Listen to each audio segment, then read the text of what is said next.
जय हिंद साथियों। आज का विषय पहले वाले विषयों से कुछ हटकर है। बहुत से लोग शादी करते हैं कुंडली मिलान करा के। कुंडली मिलान में वो देखते हैं कि 18 गुण से ज़्यादा गुण मिले तो शादी कर लो। शादी कर दी जाती है, लेकिन वो बनती नहीं है, क्योंकि मेन महत्वपूर्ण कुछ कुंडली की चीज़ें होती हैं जो ग्रहों की दृष्टि है, जो ग्रहों का आधार है, वो मिलाना होता है। मैं सबसे पहले आपको बता दूं, कुंडली के 9 ग्रह होते हैं। जो सूर्य है वो आपके दिल का कारक है। जो चंद्रमा है वो आपके मस्तिष्क का कारण है, आपकी सोच का कारक है। मंगल आपके शरीर में बहने वाले रक्त का कारक है। बुध जो है वो आपकी स्किन से रिलेटेड है।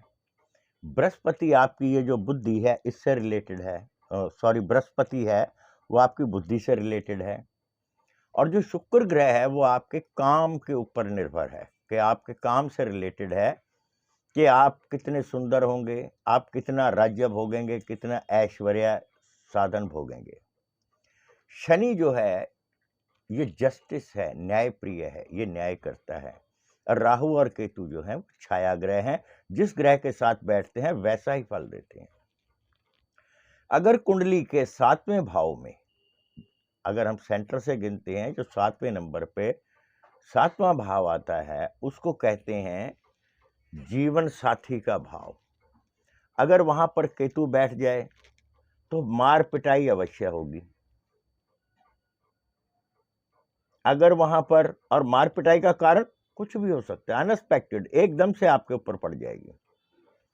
अगर वहां पर मंगल बैठा है तो आपका जीवन साथी हिंसक होगा।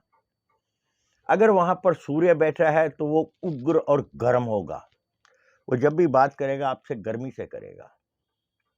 और अगर वहां पर चंद्रमा बैठा है तो आपका जीवन साथी ठंडे स्वभाव का होगा। बुध बैठा है तो आपका जीवन साथी धन जोड़ने में आपकी भी सहायता करेगा और खुद भी जोड़ेगा। अगर वहां बृहस्पति बैठा है तो आपका जीवन साथी आपको हर पड़ाव पर सलाह देगा, अच्छी सलाह देगा। अगर वहां पर शुक्र बैठा है, शुक्र ग्रह 7वें घर में कुंडली के, तो आपका जीवन साथी रंग कैसा भी हो लेकिन उसके नैन नक्श बहुत सुंदर होंगे और काम में प्रवीण होगा। अगर वहां शनि बैठा है तो आपका जीवन साथी न्याय की बात करेगा, गलत को गलत बोलेगा, ठीक को ठीक बोलेगा। अब कुंडली में ये चीजें मिलाते हैं। पंडित भी कुछ बहुत से ऐसे होते हैं, जो गुण तालिका होती है ना, उसमें क्या होता है, 4 वर्ण होते हैं। वर्ण कहते हैं जातियां। आप अपनी कुंडली खोलेंगे आपको लग जाएगा पता आप किस जाति से हैं। 4 जातियां होती हैं, ब्राह्मण, क्षत्रिय, वैश्य और शूद्र। अगर शूद्र वर्ण का लड़का है उसको शूद्र वर्ण की लड़की से ही शादी करनी चाहिए जिसकी कुंडली में शूद्र वर्ण लिखा हो। अगर गलती से उसका शादी क्षत्रिय वर्ण से हो जाती है और वो लड़की, तो फिर उसको कमांड करेगी, क्योंकि शूद्र एक दास ग्रह है, तो उसकी शादी शूद्र ग्रह से ही होनी चाहिए। लड़की का जो गण है वो लड़के से नीचा होगा तो लड़की लड़के के अनुसार चलेगी। अगर लड़के का गण नीचा होगा और लड़की का गण ऊंचा होगा तो लड़का उस लड़की के अधीन रहेगा जो उसका जीवन साथी है। कुछ लोग कुंडलियों पर विश्वास नहीं करते। आपने बरसातों में केंचुए देखे हैं निकलते? वो अंडे नहीं होते, उनका कोई माई बाप नहीं होता, वो उस एटमॉस्फेयर में पैदा होते हैं। जैसे ही धूप निकलती है वो नष्ट हो जाते हैं। ऐसे ही इस पृथ्वी पर जब हमारा जन्म हुआ, हम जिस समय पैदा हुए उस वक्त ये ग्रह किस किस डिग्री पर थे वो हमारे शरीर पर इफेक्ट करते हैं। कोई देवी देवता, कोई पूजा पाठ या पंडितों के बनाए ढोंग हैं, इन ग्रहों को शांत नहीं कर सकता। आपकी ग्रह कुंडली में अगर एक ग्रह कमजोर है लेकिन अच्छा बैठा है आप उसको धारण कर सकते हैं। उसका रतन या उसका जो कलर है वो थेरेपी इस्तेमाल कर सकते हैं, उसको गुणों को बढ़ा सकते हैं। कोई ग्रह अगर आपका नुकसान कर रहा है, उस ग्रह का आपको दान देना होता है, ताकि वो आपके शरीर पर ना पड़ के उसकी खुराक उसको देनी होती है। और कितनी देनी होती है? एक मुट्ठी।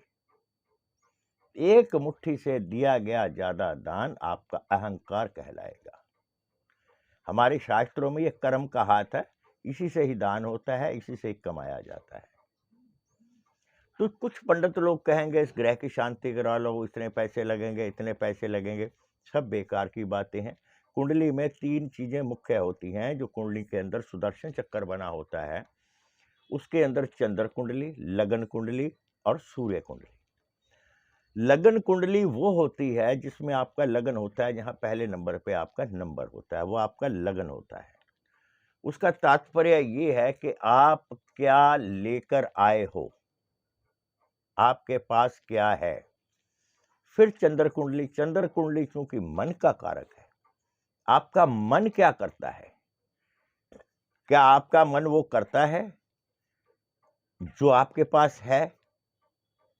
नहीं, मेल नहीं खाता। फिर आती है सूर्य कुंडली। उसमें लगन के अंदर सूर्य को बैठा के कुंडली घुमाई जाती है और उसमें ये देखा जाता है क्या ये आदमी कर सकता है। जैसे एक आदमी ने 10,000 की चीज लेनी है, 8,000 उसके पास है, अगर तो उसका चंद्रमा कमजोर है तो वो छोड़ देगा, लगन कमजोर है तो छोड़ देगा। अगर उसका सूर्य बलवान है, सूर्य कुंडली बलवान है, तो वो 2,000 रुपए कहीं से भी जुगाड़ करके चीज को पैदा कर लेगा। तो कुंडलियां जब भी आप शादी के लिए मिलवाएं, ये चीजें जरूर मिलवाएं। कोर्ट कचहरी का केस कुंडली के छठे भाव से पता लगता है कि आपके ऊपर केस होगा या नहीं होगा। अगर होगा, आप जीतेंगे या हारेंगे। किसी भी अनाड़ी पंडित से, ये जो मंदिरों में बैठे हुए पंडित हैं, कम से कम इनसे तो बिल्कुल नहीं। जो एजुकेटेड हो, जो इसके बारे में गहराई से जानता हो, उससे पूछिए, वो आपको बताएगा कि इसका क्या तोड़ है या इसकी क्या काट है। मान लीजिए किसी के ग्रह, शादी के ग्रह में जहां उसका जीवन साथी है, उस कुंडली के खाने में कोई क्रूर ग्रह बैठा है। ये तो अब है नहीं कि सारे ढंग से मिलेंगे, बुरे भी मिल सकते हैं। लड़की अच्छी है तो ले लो। उस क्रूर ग्रह का दान किया जाता है। दान कहाँ किया जाता है? जब शादी के फेरे होते हैं। हमारे जिंदगी में, जीवन में 3 स्नान प्रमुख बताए गए हैं। पहला जब हम पैदा होते हैं, दूसरा जब हमारी शादी होती है, तीसरा जब 4 लोग हमें कंधे पर लेकर चलते हैं। इन तीनों समय में आपकी ग्रह दशा बदलती है। जिस समय आप फेरों वाला स्नान करते हैं, आपकी शादी होती है, उस समय उस ग्रह का अगर दान कर दिया जाए तो वो शांत हो जाता है। लेकिन पंडित आपको बताया गया, क्योंकि पंडितों को इतनी नॉलेज नहीं है, उन्होंने एक धंधा बनाया काम पैसे कमाने का। ये ग्रह शांत कर लो, वो ग्रह शांत कर लो, आपको सही मार्ग कोई नहीं बताएगा। एक पढ़ा लिखा एजुकेटेड एस्ट्रोलॉजर ही आपको बता सकता है।